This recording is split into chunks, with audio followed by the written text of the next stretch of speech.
Bismillahirrahmanirrahim. Assalamualaikum warahmatullahi wabarakatuh. Waalaikumsalam warahmatullahi wabarakatuh. Mitra-mitra PT BES, hari ini kami kehadiran tamu yang sangat luar biasa, spesial tentunya.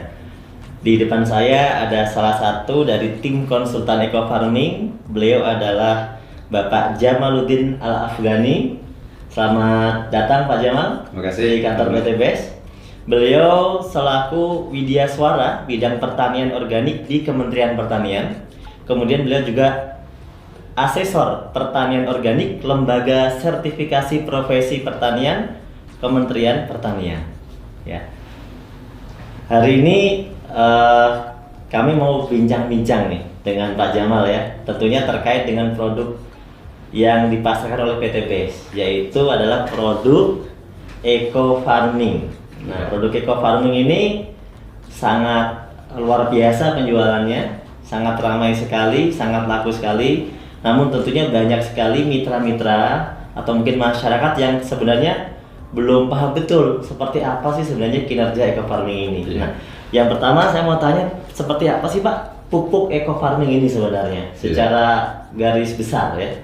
Ya, baik Pak Nur, terima kasih. Jadi para sahabat sekalian, Eco Farming ini kebetulan kami sudah melakukan beberapa kali uji laboratorium terkait dengan kandungan-kandungannya. Jadi yang pertama tentu kalau yang sudah ada di kemasan yang sudah sering kita lihat adalah ada kandungan organiknya. Nah, organik ini adalah merupakan salah satu bahan yang sangat vital dalam memperbaiki kualitas tanah ya. Jadi tanah yang baik itu diindikasikan dengan organik yang semakin tinggi. Nah, saat ini kondisi tanah kita kenapa masuk dalam kategori kurus? Karena organiknya rata-rata kurang dari 2%, bahkan saat ini menuju ke 1%. Nah, jadi ini adalah satu hal yang menggembirakan bagi kita bahwa ada satu produk kecil tetapi kadar organiknya sangat luar biasa. Kemudian yang kedua ada kandungan N-nya, P-nya, K-nya. Ya sekalipun dalam jumlah yang kecil, tapi ingat bahwa memang untuk bahan organik tidak ada NPK yang di atas 5 ya. Jadi kalau Mas Nur, kalau misalnya ada pupuk organik yang N-nya di atas 5, itu malah dipertanyakan, jangan-jangan pakai urea. Jadi secara peraturan memang nggak boleh. Nggak boleh. Meskipun di Kementerian Pertanian kita membolehkan N itu sampai di angka 6, tetapi kalau bicara di sertifikasi, rata-rata lembaga sertifikasi organik akan mencari ada apa sebenarnya kenapa sampai di atas 5, dan pada akhirnya rata-rata mereka tidak merekomendasikan bahwa itu produk organik. Jadi kalau organik murni jarang sekali kita dapatkan di atas 5. Nah, kemudian yang kedua, Pak Nur, ini yang luar biasa dari hasil uji kami bahwa di dalam pupuk ini ternyata mengandung mikroba yang luar biasa besar. Jadi kalau misalnya nilai NPK-nya kecil tetapi mikroba penambat nitrogen itu yang tinggi, sehingga dia bisa mengambil nitrogen yang ada di udara. Ingat ya, di udara ini ada nitrogen sekitar kurang lebih 80% yang bisa diambil oleh mikroba. Di dalam tanah mereka juga mikroba-mikroba ini, kalau bahasanya kepala badan kami kemarin mengatakan bahwa mikroba ini ibaratnya adalah pasukan khusus.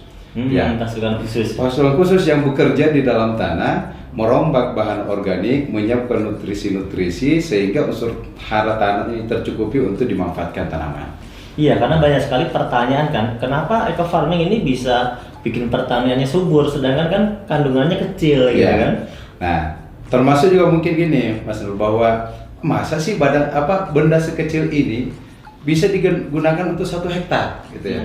Nah, saya ingin jelaskan para sahabat mitra PT BES dimanapun berada, di dalam satu tub Eco Farming ini hasil uji lab kami yang baru keluar kurang lebih 2 minggu yang lalu ya, kurang lebih 2-3 minggu yang lalu, itu mengindikasikan bahwa jumlah mikroba positif yang ada dalam 30 gram itu 150 miliar.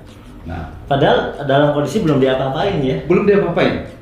Nah, ada 150 miliar. 50 miliar. Itu minimal dari 5 kali ulangan, 5 kali ulangan di dalam pengujian di laboratorium, itu nilai terkecil adalah 150 miliar. Nilai tertinggi diperoleh 189 miliar. per 1 tub. Jadi kalau kita ambil tengahnya itu kurang lebih sebenarnya 170 miliar Rata-rata gitu ya? rata-ratanya ya. Itu maknanya apa, Dok? Maknanya begini, dengan mikroba yang dalam jumlah yang besar itu ketika kita aplikasikan ke tanah sebenarnya tidak perlu langkah awal tidak perlu sebenarnya kita lakukan pengembangbiakan lagi, fermentasi gitu ya.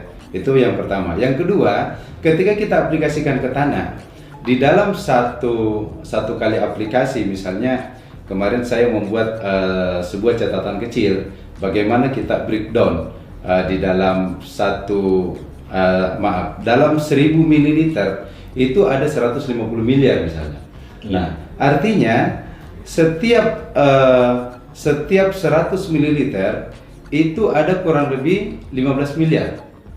Nah, jadi dalam 50 ml itu ada 7,5 ada sekitar 75 miliar ya, ada sekitar 7,5 miliar maksud saya. Ada sekitar 7,5 miliar dalam satu tangki.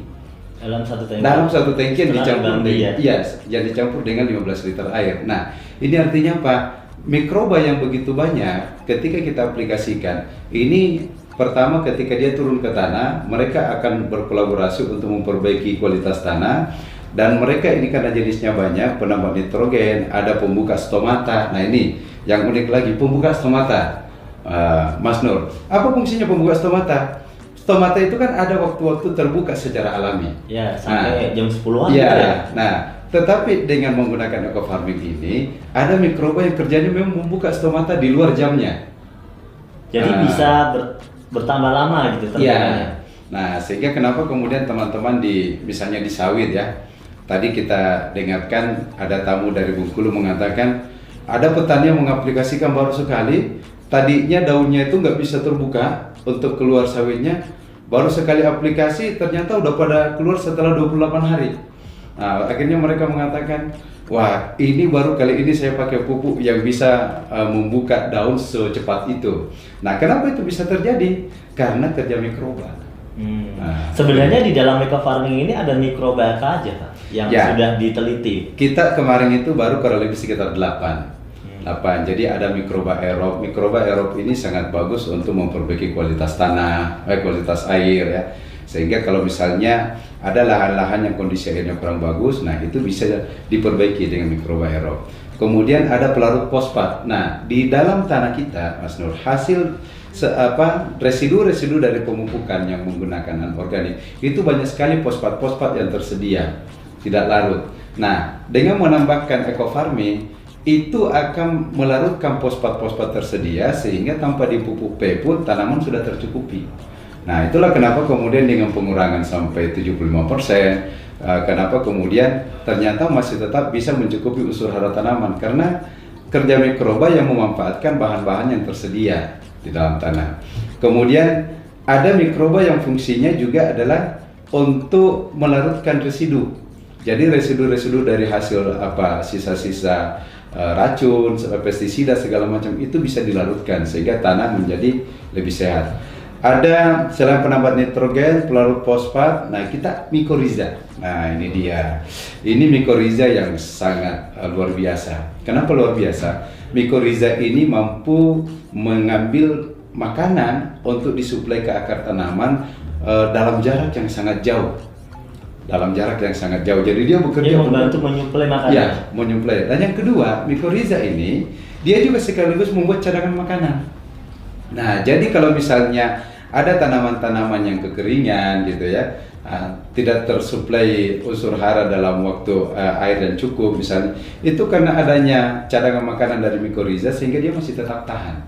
Nah, inilah kelebihannya sehingga kita mendengarkan banyak sekali dari teman-teman menyampaikan bahwa kenapa kok kekeringan tapi masih tetap hijau. Nah, itu salah satu fungsi hasil kerja dari mikoriza ini. Ya. Dan yang lainnya mungkin? Nah, jadi kita baru intinya begini, kita baru mengidentifikasi mikroba ini kurang lebih sekitar 200 juta dari 150 miliar. Nah, sehingga baru diidentifikasi sebagian? Iya, baru sebagian. Dari 150 miliar ini hasil uji kita baru kurang lebih 200 juta yang teridentifikasi. Artinya apa? masih banyak mikroba-mikroba positif lain yang belum kita ketahui apa namanya, tetapi hasilnya sudah nampak kinerjanya. Nah, jadi begitu diaplikasikan ke tanaman, loh kok ini bagus. Nah, itu dia rupanya kolaborasi dari banyak mikroba ini memberikan pengaruh yang luar biasa untuk menyiapkan unsur hara dalam tanah.